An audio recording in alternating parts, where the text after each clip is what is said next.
Valdenira, você é assistente social, como é que você vê a violência, principalmente a sexual, contra crianças e adolescentes? Primeiro, eu quero agradecer pela oportunidade, né, de nós estarmos aqui discutindo, né, questões tão importantes, né, e tão relevantes, né, que é a garantia de direito.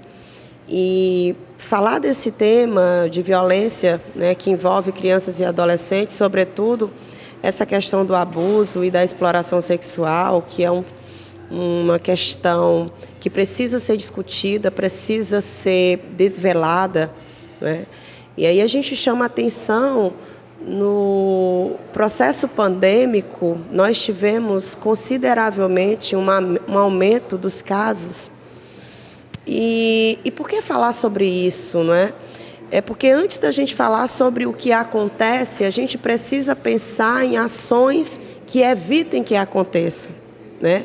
A gente precisa pensar num processo de prevenção, de garantia de direito, de espaço que oportunize realmente o direito que a criança e o adolescente têm de expressar e de ser criança, né? Infelizmente, os casos mais corriqueiros, os casos mais comuns, ainda estão naquelas pessoas ditas de confiança, aquelas pessoas que estão fora de qualquer suspeita, no interior familiar.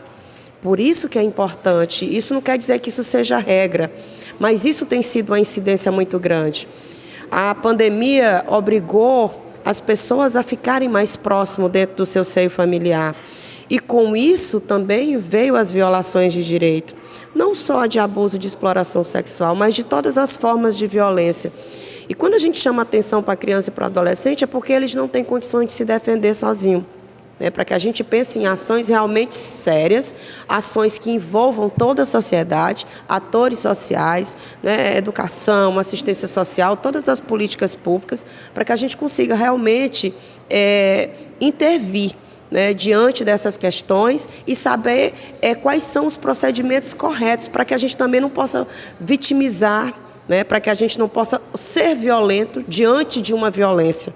Então é preciso saber lidar com essas questões e sair do senso comum. Parar de culpabilizar a criança, parar de culpabilizar os adolescentes, compreender que nós temos uma lei que precisa ser seguida, que é importante que a sociedade também conheça o Estatuto da Criança e do Adolescente, que é uma lei de 30 anos, mas que parece que é muito mal interpretada ainda. Então a gente precisa conhecer porque ela não garante só direitos, ela também tem deveres. Mas a gente precisa entender a condição, né, peculiar que uma criança ou um adolescente tem no sentido do desenvolvimento psicossocial, né, que envolve, né, diante de tudo isso. Então, infelizmente, nós estamos com um aumento no município de Teresina e isso requer uma força-tarefa, né? E de quem é essa responsabilidade? Essa responsabilidade ela é minha, ela é sua, ela é uma responsabilidade de todos nós. E isso talvez seja uma grande discussão que precisa ser provocada, né? Todo mundo tem responsabilidade. É claro que as instâncias têm responsabilidades diferenciadas, mas se todo mundo, em prol dessa causa, se unir, né, entender que é importante discutir e intervir de maneira imediata, né, acredito eu que essas questões elas poderão ser resolvidas, poderão ser tomadas as devidas providências. A gravidez na adolescência é um problema de saúde pública e agora a gente está vendo crianças sendo estupradas e engravidando. Que políticas públicas precisam ser criadas para acabar com esse problema? Eu diria que ao invés de ser criadas, elas poderiam ser fortalecidas. As políticas públicas, de modo geral, elas estão bem desenhadas, mas a gente precisa pensar em investimento. Não tem como a gente pensar em promoção, em prevenção, em formação, né, se nós não tivermos investimento para esse segmento, compreendendo inclusive o que a própria lei diz, né? Criança e adolescente são prioridades absolutas, então ter essa condição de prioridade absoluta requer condições de trabalho, requer políticas públicas que tenham profissionais capacitados, requer que os locais públicos estejam abertos e sejam de qualidade. Dentro da educação, dentro da saúde, abrir espaço para a saúde do adolescente, dentro da escola, ter mesas e rodas de conversa, fortalecer os grêmios estudantis, compreender que dentro da assistência social existem os serviços de convivência e fortalecimento de vínculo, e lá desembocam uma série de atividades socioeducativas, dentre elas judô, dança, teatro, música, arte de uma maneira geral, né, capoeira. Então, tudo que possibilite essa criança ter o direito de ser criança, que fortaleça essas políticas públicas, que dê gratuidade e qualidade, né, porque é uma série de coisas que envolve. Então, eu acredito que criar, a não ser que seja no sentido de ressignificar as ações que já são desenvolvidas, mas a gente precisa olhar para o que tem. Tem muita gente cuidando, tem muita gente preocupada, mas às vezes falta incentivo, né? E não tem como pensar em política pública sem pensar em financiamento. Não é só uma responsabilidade do poder público, né, da gestão pública, é responsabilidade da sociedade como um todo. O que eu posso fazer?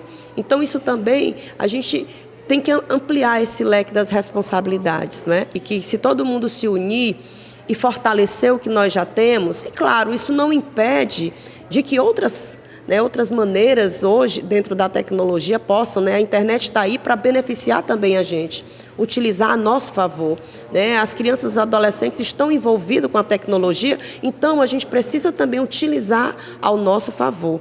E também pensar numa maneira formativa e informativa, porque ela pode ser uma vilã. Você coordena o Centro de Convivência Novos Meninos e Meninas.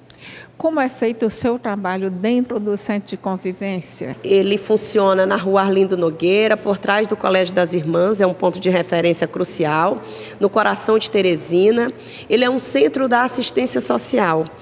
Ele se chama Centro de Convivência porque ele é um serviço de ordem continuada. Então, assim, ele não tem fim como um projeto.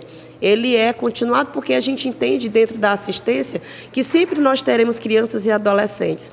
E qual é o público que nós atendemos? Nós atendemos crianças e adolescentes de toda Teresina, de todas as zonas, de 7 a 17 anos, no contraturno escolar. É importante a gente dizer que é um trabalho articulado com a educação, com a saúde. E eles fazem o quê quando eles chegam lá? Primeiro, eles são acolhidos, né? Eles participam de atividades, né? Desde da atividade escolar, para fazer as atividades escolares, dando esse apoio pedagógico. Nós temos ofertados hoje judô, né, que inclusive tivemos campeões brasileiros dentro do Centro de Convivência. Nós temos um carro-chefe que a gente chama, que é a música. Então, o menino chega lá, ele aprende a tocar violão, ele aprende teclado, percussão, bateria, ele quer cantar, então a gente deixa ele bem livre para escolher. A gente tem teatro, que através do teatro a gente consegue despertar o senso crítico dessas crianças, desses adolescentes. Quais são essas crianças? Que adolescentes são esses, né, que são oriundos aí dos bairros de Teresina, né, das comunidades, né, da periferia? São crianças em situação de vulnerabilidade social, de todos os tipos, desde a pessoa com deficiência, desde o trabalho infantil, desde as pessoas que infelizmente sofrem abuso e exploração sexual, desde as pessoas que estão com déficit escolar. Nós estamos ainda vivendo um processo pandêmico que nós não temos noção ainda de calcular os prejuízos educacionais. Então, não é só uma questão de estar fora da escola, mas é também hoje de retornar à escola e estar distante ainda da série com a idade e da compreensão dos conteúdos. Isso também a gente percebe muito. E as violências. Nós recebemos crianças e adolescentes com todos os tipos de violência que vocês possam imaginar. Desde a física, a psicológica, a exploração, desde dos tapas físicos, né, para castigo, de mães que têm dificuldade de educar, de mães que não têm paciência, de gritos, né? Então, assim, é um trabalho que requer toda uma gama de profissionais, desde o educador social, desde o facilitador, que são esses que atendem dentro da área esportiva, dentro da área cultural, mas também nós temos um corpo técnico, né, que encaminhamos para a rede. Né? Que rede é essa? Né? A gente chama de rede socioassistencial, mas traduzindo, são os CRAs que todo mundo conhece, os Centros de Referência de Assistência Social, que são atendimentos para a família. E nós também temos os CREAS, que são os Centros Especializados da Assistência Social, que trabalham com as violações de direito. Então, é um trabalho, né, articulado, além de também ter uma parceria forte com as escolas, com os CAPs. Então, não tem como hoje a gente entender um trabalho dentro do segmento da infância e da adolescência sem compreender que sozinho a gente não faz muita coisa. Né? Então, por isso que esse momento aqui é muito importante, né? Porque a comunicação ela tem um alcance gigante. Como é importante a gente estar falando desse assunto de uma maneira positiva. Como a criança ou o adolescente chega até o centro de convivência? Pronto, nós recebemos crianças, como eu bem disse, de 7 a 17 anos, e nós recebemos tanto através de demanda espontânea, como através das escolas municipais, das escolas estaduais, através do conselho tutelar. É importante também dizer que a gente tem uma parceria forte com os conselheiros, né, através dos CRAs, através dos CREAS, né, através de atores sociais que conhecem o nosso trabalho, através da própria mídia, né, que já tem um trabalho pioneiro, porque antes de ser centro de convivência, nós éramos escola aberta, né, de um jeito muito sério e que tem dado muito certo através da ação social arquidiocesana, que é onde funciona o Centro de Convivência Novos Meninos e Meninas.